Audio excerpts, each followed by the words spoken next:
Today, we're going to talk about failure and why failure is the most important teacher in your business. And that's the reason why you're successful today, is because of the times you failed previously. I failed many times starting new ventures. I lost sleep, I lost confidence, I lost hope.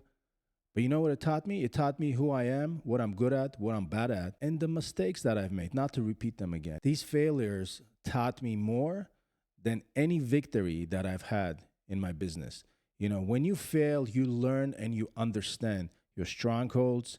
You understand your weak points. You understand what you want to focus on to improve yourself in your business.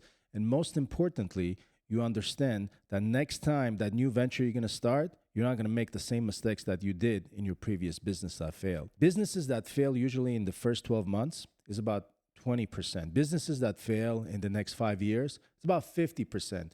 Businesses that fail in the following 10 years is about 65%.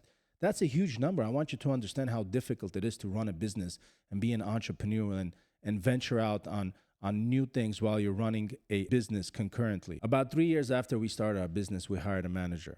And that manager started operating the entire business. He was the head of that business, starting from employees, speaking to clients, dealing with customers. And for a moment, I deflected myself from that business. I was just on the sidelines, watching, not paying attention. I wasn't coming to work on time. Instead of coming to work at 8 a.m. in the morning, I would come to work at 12. And then slowly and slowly, in front of my eyes, that business started to deteriorate. Instead of transporting 200-300 patients a day, I was transporting maybe 100, and then 50, and then from 60 vehicles, I was down to one vehicle. But you know what I learned? I learned that it wasn't the manager's fault that happened, but it was my fault. I want you to take acknowledgement of your failures, because it wasn't the manager's job to be present at the business every single day and to oversee every single aspect of the business. It was yours. And it's your failure, and which was mine, that I did not come to work on time. I became overconfident. But most importantly, I became comfortable. I thought that this business is going to run itself on its own. And guess what? From those 60, 70 vehicles, I came down to one. But then I restarted again. Me and my partner, we restarted the business again, and we are where we are today. But I learned that not to ever make that mistake ever again in my life. Regardless of how many managers I have, how many people working for me, I have to oversee that operation. I have to oversee every single thing that goes on. I want to be involved in that business, okay? This business is not a Fortune 500 company. It's a small business just like yours. We don't have a manager's manager and a supervisor's supervisor. We just have an owner, a manager, a secretary, an assistant, and a few other employees, You cannot think like you are a Fortune 500 CEO and you make only the big decisions and you make the big bucks. No, with those big bucks comes a great responsibility. But at the same time, I want you to understand that failing is okay. Fail big and fail quickly. The quicker you fail, the quicker you will learn. Failure is one of the most important parts of any business. And I don't know any successful entrepreneur out there who didn't fail. I mean, look at Bill Gates. Bill Gates, before he started Microsoft, he started this data transferring business, and then he turned into Microsoft. Richard Branson failed at many Virgin businesses. He started multiple Virgin ventures, okay? Virgin Global is a conglomerate today. And look what he's doing with his business. He's the only guy maybe in the world that started an airline company without any money. He leased the Boeing 747 from Boeing without any money out of the pocket.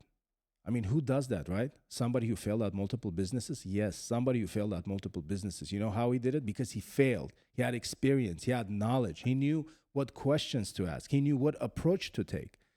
But if you didn't fail, you were never going to have that experience. It's based on those experiences he's able to make that business what it is today. Me and my partner, we were 18 years old. We were in college. We went to a hotel here in the city of Glendale. It's called Embassy Suites.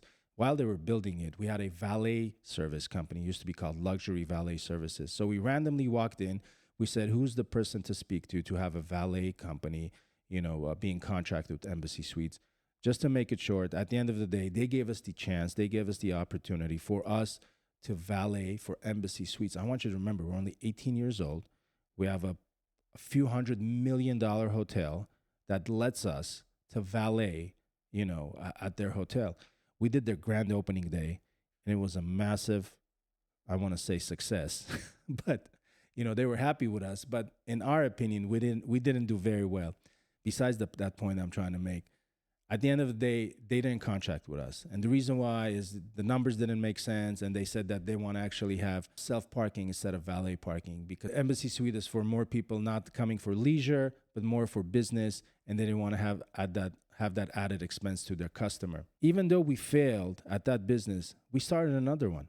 Even though we failed at valet parking business, it didn't mean to us that, hey, this is the end of the world. We can't start another new business. We can't start another new venture. And after that, we started General Medical, actually. After that business, we started General Medical. And General Medical, it is what it is today because of that failure. I want you to take away these 3 things from failure. Fail big and fail with your heart, okay? Fail in a sense where you understand your failure, why you failed, and what are you going to do next not to make the same mistake ever again. Number 2, failure is the building blocks of your success, for your future success. When you go to the gym every single day, your muscles and your triceps and your biceps, they don't look big right away. You fail in a sense of trying and trying and trying to get bigger and stronger. Same thing goes for business. You got to try as much as you can before you make your bank account look pretty. And number 3, I want you to understand failure is part of the process. It's part of any business process. It's okay if you fail. I don't want you to get discouraged. I don't want you to think it's end of the world. Yes, you might lose some money. Yes, you might have to restart again, but that's the beauty of it. Failure is like a reset button. It's a restart button. It gives you a new hope. It gives you this new life, new breath, for you to take and to redo again. If you want to venture out of this video, please like, subscribe, comment, and share. I want to hear your failure story. I want to see where you failed and how you succeeded.